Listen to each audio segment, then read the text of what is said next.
It's Friday, March 13th. I'm Todd Duplantis. Welcome back to Up to the Minute. We're running a few minutes late with our live stream this afternoon because we wanted to make sure we gathered all the new information as things are changing. And as I mentioned this morning, things are literally changing hour by hour as we go on.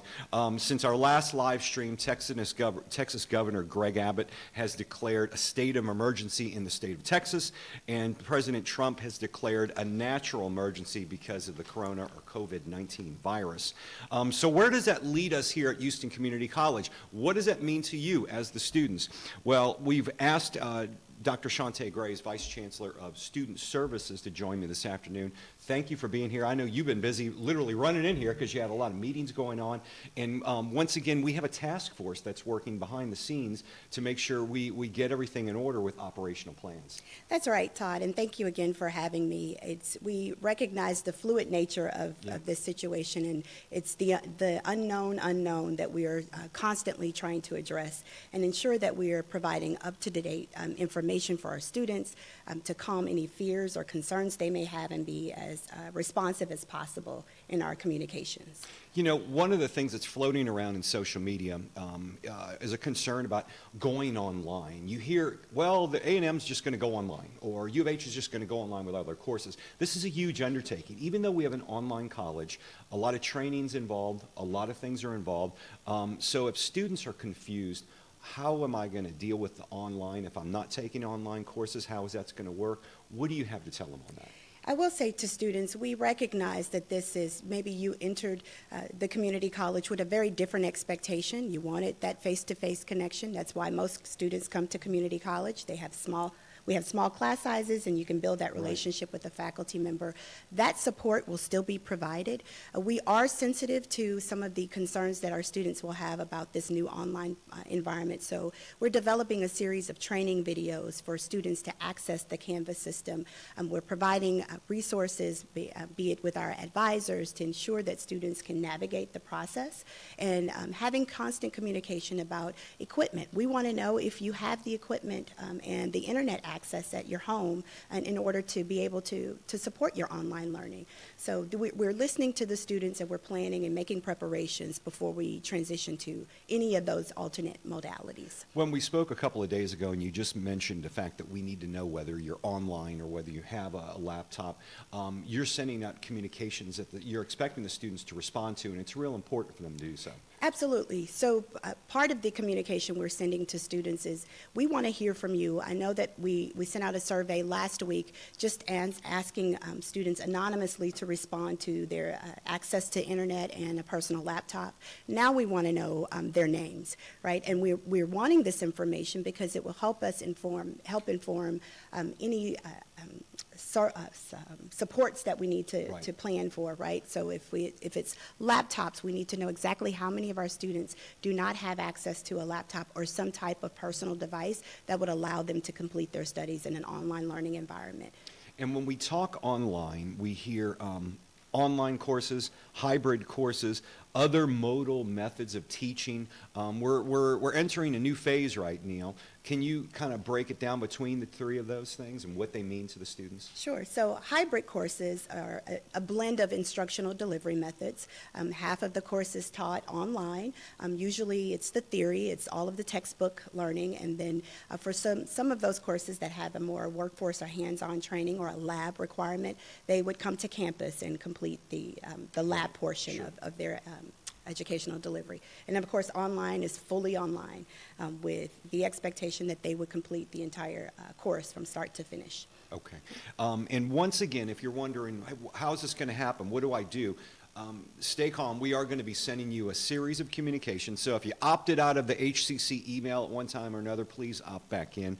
And one thing that's always important, go into PeopleSoft and make sure your primary phone number is your cell phone number so that we can text you, because I know you're going to need to get a hold of the students over the break, and it's real important to have the right information. Absolutely. And because, again, we hear just with the governor's declaration and the president's declaration this morning, things are changing minute by minute, and we want to ensure that our students have the most relevant and most recent information, and the only way we can do that is to ensure that we have access to them either through email or at least through text messaging. There's Obviously, we're open for faculty and staff today, and Correct. most of our buildings are open except for two. But students aren't here, and they're not expected to return to the 5th. 25th. When they do return, could that be extended if needed, and is that one of the options on the table? It is possible. Again, because the nature of this situation is so Yeah. fluid, it's difficult to determine exactly what next week or the next 2 weeks will bring. So we will have a team of individuals who will be working around the clock, sacrificing spring break to ensure that we are prepared, and we have everything we need to ensure that our students are prepared should we have to make the transition for a fully online learning environment or a hybrid model, or if we have to make additional concessions for additional extended closures. One of the questions that's coming across today, there's a lot of confusion over testing that may happen over the weekend. Is that still going to happen? And if a student was supposed to take a test on the weekend, will they have a chance to reschedule that test? And thank you. That's an excellent question, recognizing that today is the last day right before spring break, but it is possible for students who are taking classes on Saturdays. They may have had a final exam Right. scheduled. Our chief academic officer is working with our instructional leaders and faculty to reach out to students to reschedule those exams. We recognize that the heightened sense of awareness around bringing students to campus during such a difficult time is probably not the best way to start your spring break, but our chief academic officer is working with those instructional leaders to accommodate those students for rescheduling. So again, Right. it's important that students check their email. Faculty members will be reaching out to you. If you've not been able to take your exam today or tomorrow due to the campus and the buildings closing, you should expect a communication from your faculty member. And one thing to keep in mind, folks, I know there's a lot of uneasiness out there, a lot of panic going on, but keep in mind, we've been through situations like this. Hurricane Harvey, very unfortunate, devastating for the city of Houston, but we made it through that because of the team here at HCC, and you were able to reach out to students, and we had a very extended break at that time. So we're prepared for those situations. So rest at ease with that. You're going to hear from this college. We're going to get back to you. One thing, if you're I know we have a large body of international students. Will this affect their visa status? So we have been working closely, recognizing that when our international students come to us, it's a very different expectation. Yeah. They've got to meet the SEVIS requirements. It's possible, and it's impossible for us to predict the future. What we do know right now is that we are making preparations. We have been given guidance by the Department of Homeland Security and SEVIS professionals to accommodate those students to transition to an online learning environment. Right. We will send out very specific communications to those students around their visa status and what that means, but we want to assure them that this transition will have no impact on their educational experience at HCC. We're working with our officials to ensure that we are in full compliance and that our students are still able to achieve their educational objectives. You know, I've been telling our staff here, if you're planning on traveling, because some people have travel plans over the weekend or over the next week, you really got to play it by ear. Yeah. Because we don't know what's going to happen day to day. It's changing hour to hour. You don't know if you're going to be able to go to a state, and you know what? They may not have flights out anymore for a few days or a week or so. So you have to prepare for, I guess, and all those things. And I guess you're telling students to really think about it if you're going out of town over the spring break, especially if you're leaving the country. Be prepared for an extreme situation. Absolutely, especially if you're traveling to those countries that have been designated as level 2 or level 3 concerns. Yeah. It is quite possible that you may be able to gain access to those countries, but it may be difficult to return back to the States. Recognizing also that you've made travel plans or you have family that is abroad, but we want you to be mindful of that and be prepared in the event that there is a problem with you Yeah. reentry. But we also recognize that even in the United States, we have this situation is growing by the minute, and It is. state by state, we are hearing of new cases that are being reported.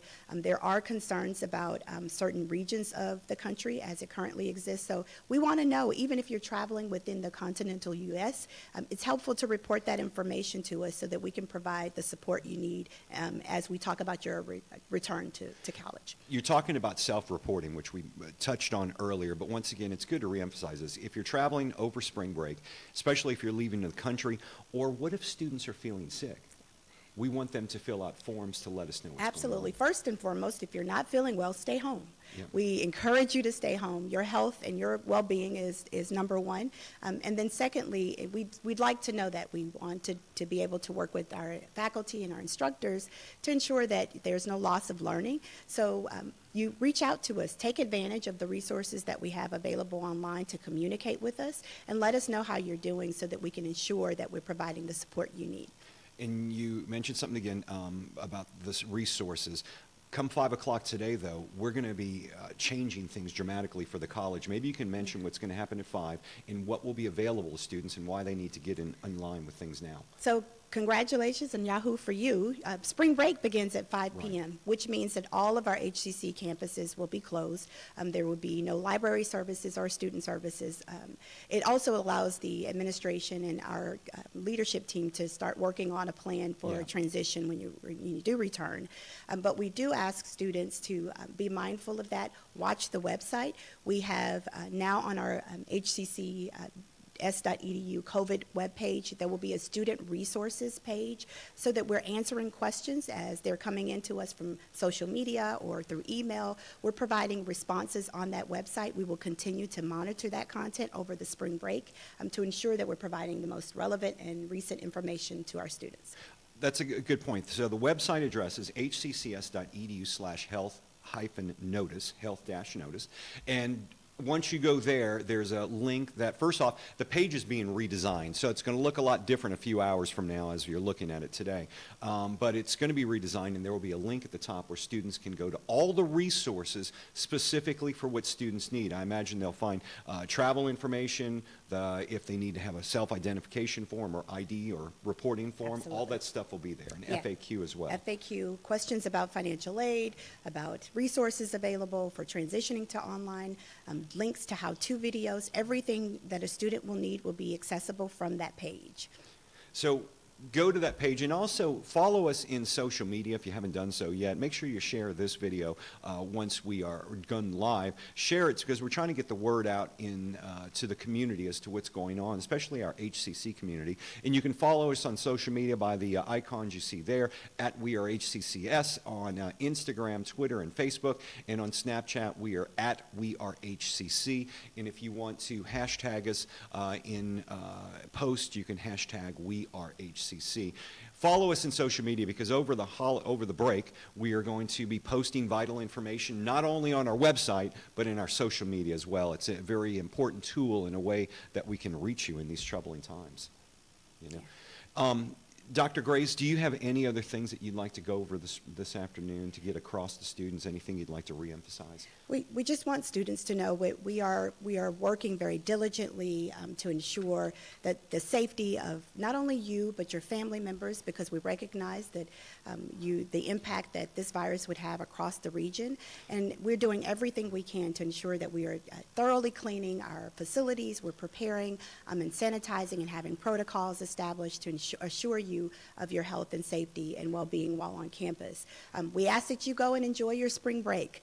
Travel with caution and be very mindful. Wash your hands. Follow those recommendations from the CDC guidelines. But by all means, take advantage of your spring break. Relax and enjoy yourself. Absolutely, and remember, we're going to be here one way or another over the next week for many of us and beyond. We're going to be here when we return on the 25th. We look forward to having you come back to HCC. We want to get classes back in session as soon as we can. Absolutely. We're just in times where you literally don't know what's going to happen. Look what's changed in the last 24 hours. Yeah.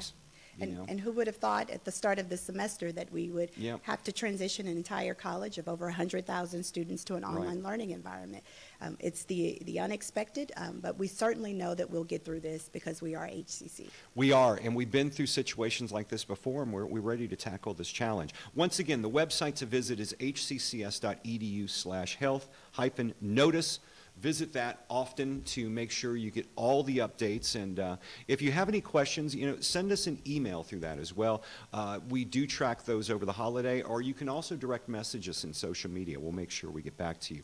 Have a wonderful spring break. We will be back sometime next week, I'm sure, with updates and, of course, when we return, faculty and staff on the 23rd of March. I'm Todd Duplantis. You're up to the minute.